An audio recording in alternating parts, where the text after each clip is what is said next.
तर काल सांगितल्याप्रमाणे आज आम्ही निघणार आहोत देवदर्शनाला. पूर्ण ब्लॉग नक्की बघा, तुम्हाला समजेनच की आम्ही कुठं चाललो आहोत.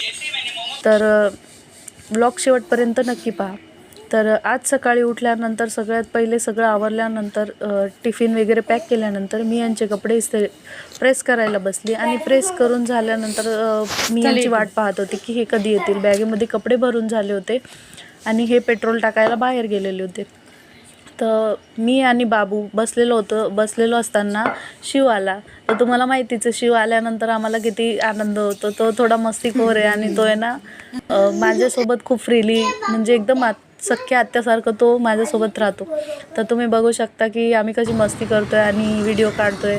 त्यानंतर आम्हाला जायचं होतं पुढे. मग निघाल्यानंतर आम्ही भडगावला थांबलो सगळ्यात पहिले.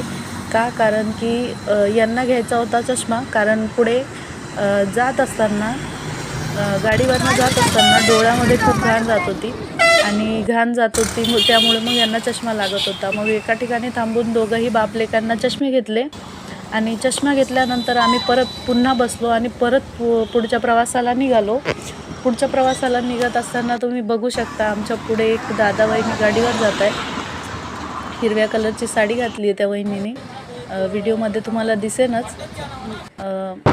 तर ते आमचे ट्रॅव्हलिंग पार्टनर आहेत, म्हणजे माझ्या मिस्टरांचे, म्हणजे बाबूच्या पप्पांचे मित्र आहेत ते दादा आणि वहिनी. नेहमी आम्ही सोबतच कुठे ना कुठे फिरायला जात असतो.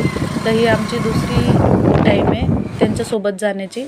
तर एका ठिकाणी थांबलो होतो, देवदर्शन केलं, तिथेच जेवण केलं आणि तिथून पुढे आम्ही पुढे जायला निघालो.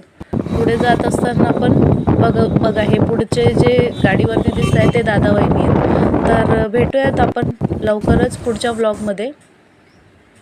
धन्यवाद.